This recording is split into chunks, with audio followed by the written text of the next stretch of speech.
Aku tahu, malam purnama berikutnya akan menjadi awal dari sesuatu yang tak bisa kuundur lagi. Hari-hari menuju purnama terasa panjang dan sunyi. Aku mencoba beraktivitas seperti biasa, tapi setiap kali melihat cincin di jariku, aku merasa seolah sedang menatap mata seseorang dari masa lampau.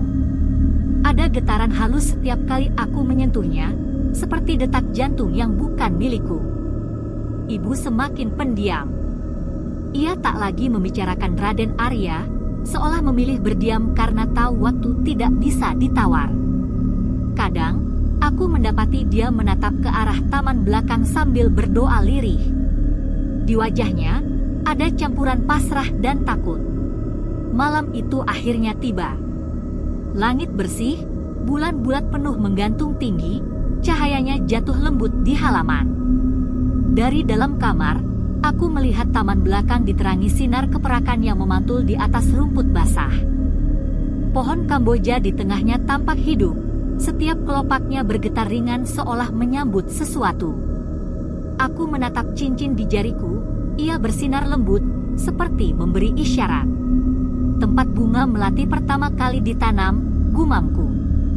Aku tahu di mana itu. Di pojok taman, tepat di bawah Kamboja tua, ada petak kecil berisi melati putih yang selalu mekar setiap purnama.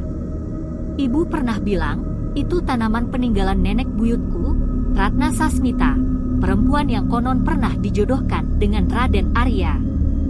Hatiku berdebar. Antara takut dan rasa ingin tahu yang menuntun langkahku. Aku membuka pintu perlahan, dan udara malam menyambutku dengan kesejukan aneh. Setiap langkah menuju taman terasa seperti memasuki dunia lain. Ketika aku sampai di bawah Kamboja, semuanya terasa begitu hening. Tak ada suara jangkrik. Tak ada angin. Hanya aroma melati yang begitu pekat, seolah menyelimuti seluruh tubuhku. Aku berlutut di dekat bunga-bunga itu, dan sesuatu di tanah menarik perhatianku, sebuah kotak kayu tua setengah terkubur di bawah akar. Dengan hati-hati aku menggali, dan perlahan menariknya keluar. Kotak itu berat. Kuncinya berkarat, tapi ketika kubuka, engselnya berderit pelan, seakan telah menunggu terlalu lama untuk dibuka lagi. Di dalamnya ada lembaran kain putih, dan di atasnya tergeletak foto tua, foto yang sama seperti yang di ruang tamu, tapi kini lebih jelas. Aku berdiri memandangi wajah Raden Arya, dan jantungku tiba-tiba berdegup kencang.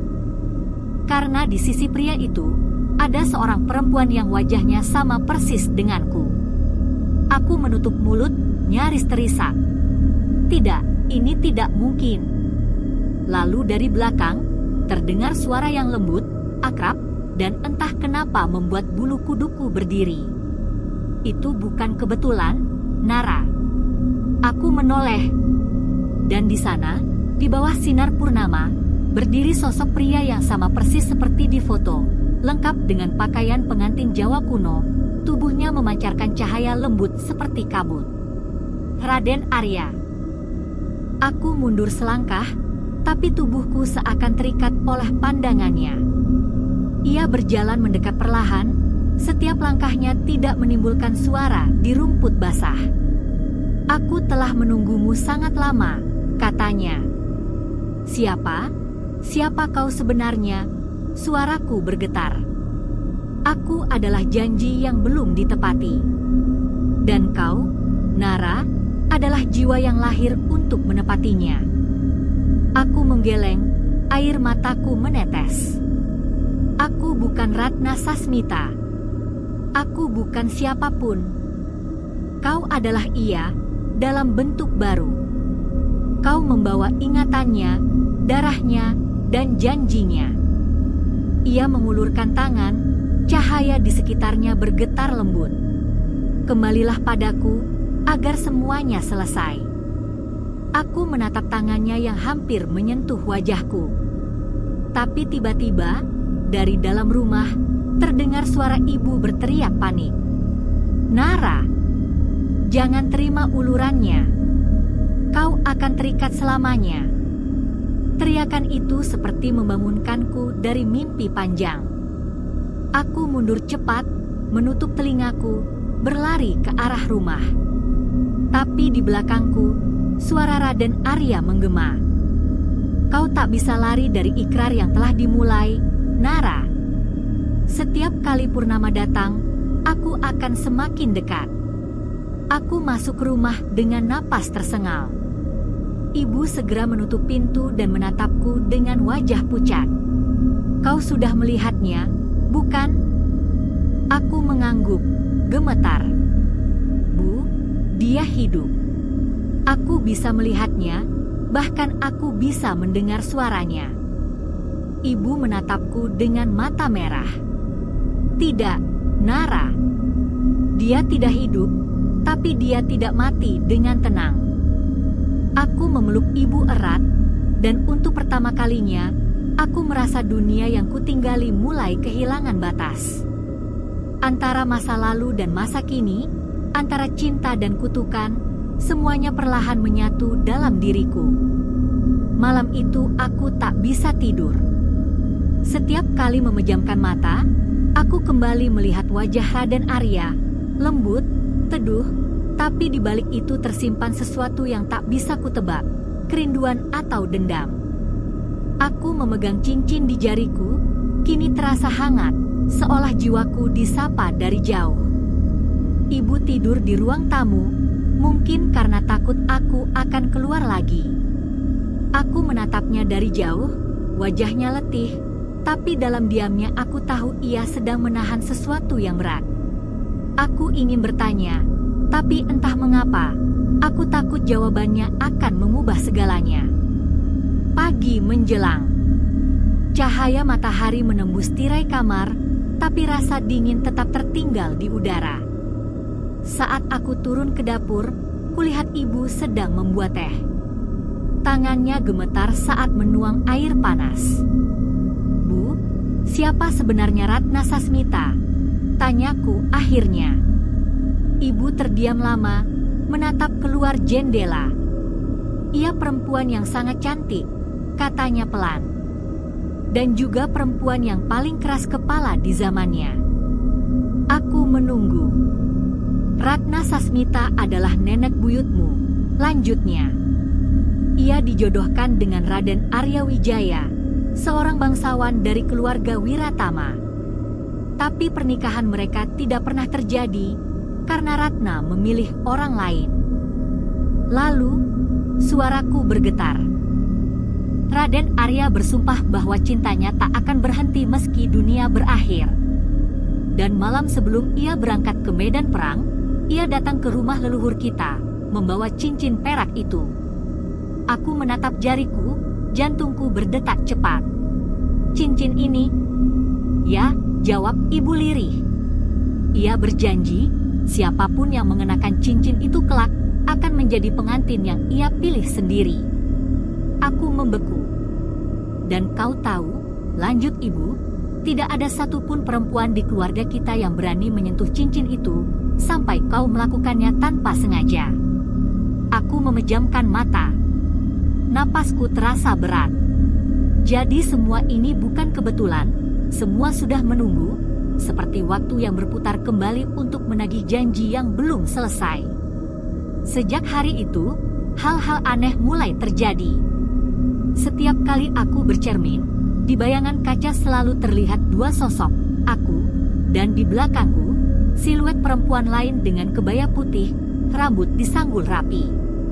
Ia tersenyum lembut, tapi tatapannya terlalu mirip denganku. Kadang aku merasa seperti sedang berbagi tubuh dengan seseorang yang hidup di masa berbeda. Ketika aku berbicara, kadang suaraku bergema, seolah ada suara lain yang ikut mengulang kata-kataku. Dan setiap malam, suara gamelan itu kembali terdengar. Kini tak hanya samar. Kadang terdengar jelas, diiringi nyanyian halus yang seolah berasal dari halaman belakang. Wengi punika dede pungkasani, asmara iki ora ana pedote. Malam ini bukanlah akhir, cinta ini takkan pernah terputus. Aku mencoba mencari jawaban. Keesokan harinya, aku mengunjungi rumah tua di ujung desa, tempat tinggal Mbah Suri, penjaga naskah leluhur yang sering disebut ibu. Rumahnya dipenuhi aroma kayu dan dupa. Mbah Suri menatapku lama ketika aku datang, seolah sudah tahu siapa aku bahkan sebelum ku sebut nama. Keturunan Ratna Sasmita, ya, katanya lembut. Aku mengangguk perlahan. Aku ingin tahu tentang Raden Arya, kataku. Dan tentang janji yang tak selesai itu. Mbah Suri tersenyum samar, lalu mengambil lembaran kuno dari dalam kotak. Raden Arya bukan sekadar manusia, nak. Ia adalah penjaga janji. Dan saat Ratna Sasmita mengingkari kata, sehidup semati, jiwanya terbelah dua, separuh terikat pada dunia, separuhnya tersesat di waktu yang tidak berjalan. Lalu apa hubungannya denganku? Kau adalah cermin. Raden Arya tak mencari tubuh, ia mencari jiwa yang mengingatnya. Aku menggigit bibir, tak sanggup menjawab. Mbah Suri menatapku penuh iba. Jika ia sudah memanggil namamu, berarti ia sudah menemukannya. Tapi masih ada cara untuk memutus ikatan itu. Bagaimana caranya? Kau harus menemuinya di tempat semuanya dimulai, di rumah leluhurmu di desa Wiratama. Di sana, perjanjian pertama kali diucapkan. Aku memandang Mbah Suri tak percaya. Kau ingin aku menemuinya lagi? Tidak untuk menyerahkan diri, katanya lembut. Tapi untuk menuntaskan yang belum selesai. Sore itu aku kembali ke rumah, membawa perasaan campur aduk antara takut dan tekad. Ibu menatapku cemas saat aku bercerita tentang rencana itu. Kau tak perlu pergi, Nara. Kau belum paham kekuatannya. Justru karena itu aku harus pergi, Bu. Aku tak mau hidupku dikendalikan oleh sesuatu yang bahkan tak ku mengerti. Aku menatap cincin di jariku yang kini berkilau keemasan di bawah sinar senja. Jika janji ini memang sudah dibuat oleh leluhurku, maka aku akan jadi orang yang menyudahinya. Ibu menatapku lama, lalu memelukku erat. Kalau begitu, bawalah doa. Jangan biarkan hatimu kosong saat menemuinya. Malam itu, sebelum tidur, aku berdiri di depan cermin dan berbisik pada bayangan yang selama ini mengikutiku. Jika aku memang bagian dari kisahmu, Ratna Sasmita, maka izinkan aku menulis akhirnya dengan caraku. Untuk pertama kalinya, bayangan itu tersenyum padaku. Dan dari cermin, samar-samar, aku mendengar bisikan yang menyejukkan. Pergilah, Nara. Ia sudah menunggumu. Kata-kata itu terus terngiang di kepalaku bahkan setelah bayangan di cermin menghilang. Aku berdiri lama di depan pantulan diriku, memandangi mata yang kini terasa asing. Ada sesuatu di sana, sesuatu yang bukan hanya milikku. Mungkin Ratna Sasmita sudah benar-benar terbangun di dalam diriku. Pagi itu, aku berangkat sendiri. Ibu tidak ikut. Ia hanya berdiri di depan rumah dengan wajah khawatir, menatap mobil yang pelan-pelan menjauh di jalan tanah. Sebelum pergi, ia sempat memegang tanganku erat. Apapun yang terjadi di sana, katanya pelan, ingatlah, jangan pernah menjawab panggilannya dengan kata, iya. Aku mengangguk, meski tak sepenuhnya mengerti maksudnya. Tapi dari nada suaranya, aku tahu, ini bukan sekadar nasihat, ini peringatan. Perjalanan menuju desa Wiratama memakan waktu beberapa jam. Jalan berliku, diapit hutan bambu yang tinggi dan rimbun. Setiap kali angin bertiup, dedaunannya berdesir seperti suara orang berbisik. Anehnya, semakin mendekat ke desa, udara semakin dingin, padahal matahari masih bersinar terang. Di tikungan terakhir, aku melihat gerbang batu tua berdiri di tengah jalan. Di atasnya terukir tulisan pudar. Wiratama, leluhur tak pernah tidur. Aku menggigil tanpa tahu kenapa. Begitu memasuki desa, Suasananya terasa seperti dunia yang tertinggal di waktu lain. Rumah-rumah tua berdinding kayu, jalanan tanah berdebu, dan udara yang membawa aroma dupa dan melati. Beberapa orang menatapku dari kejauhan, tapi tak satu pun menyapa. Seolah mereka tahu, aku bukan sekadar tamu biasa. Aku menuju rumah tua di tengah desa, sesuai petunjuk Mbah Suri. Bangunannya besar, dengan atap limasan yang sudah berlumut, dan 2 patung penjaga di depan pintu gerbang. Saat aku melangkah masuk, daun pintu berderit panjang, seperti mengeluarkan desah dari masa lalu. Di dalam, semuanya tertutup debu. Namun di tengah ruangan ada meja kayu besar, dan di atasnya tergelar buku catatan kuno dengan sampul kulit coklat. Aku membuka halaman pertama dan menemukan tulisan dengan gaya aksara Jawa lama yang di bawahnya diterjemahkan ke bahasa Indonesia. Isinya seperti surat cinta, tapi juga seperti mantra. Jika kelak aku terlahir kembali dalam tubuh yang lain, maka biarkan aku menemuimu lagi, agar janjiku tak berhenti di batas usia. Kau adalah separuh nafasku, Raden Arya. Aku terdiam lama. Ada bagian di diriku yang tiba-tiba merasa hangat, seolah memahami kata-kata itu, seolah aku yang menulisnya. Tapi di saat yang sama, jendela di belakangku terbuka pelan. Angin masuk, membawa harum melati yang begitu pekat hingga membuat mataku berair. Dan dari bayangan di dinding, kulihat siluet seseorang berdiri, perlahan mendekat. Kau datang juga. Suara itu lembut, tapi bergema di seluruh ruangan. Aku menoleh, dan di sana, di tengah cahaya yang menembus celah atap, berdiri sosok Raden Arya. Kali ini ia tampak lebih nyata dari sebelumnya. Bukan kabut, bukan bayangan. Ia ada. Mata hitamnya menatapku, tidak marah, tidak juga lembut, hanya penuh rasa rindu yang terlalu lama disimpan. Aku sudah menunggumu di sini, Ratna. Aku bukan Ratna, jawabku pelan, berusaha tenang. Aku Nara. Namamu boleh berubah, tapi jiwamu tetap sama. Aku mengenalmu, bahkan sebelum dunia ini berubah. Aku mundur setapak, tapi kakinya ikut maju, selangkah demi selangkah, hingga jarak kami hanya sejengkal.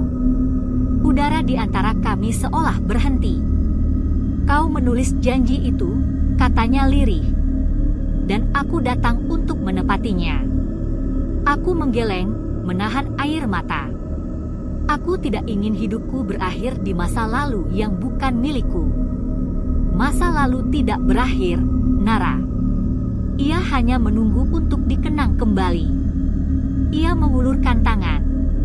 Cincin di jariku tiba-tiba bergetar, hangat, lalu menyala lembut seperti bara. Kau sudah mengenakan ikar kita. Sekarang waktunya kau kembali padaku.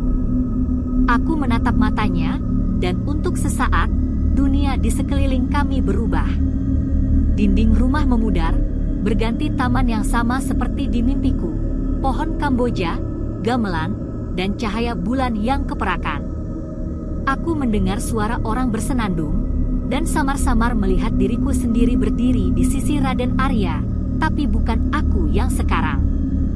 Itu Ratna Sasmita, dengan kebaya putih, tersenyum penuh cinta. Tidak, aku berbisik pelan. Ini bukan aku.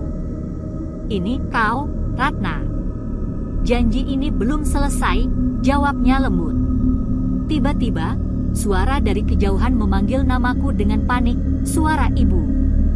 Nara, jangan biarkan dia membawamu.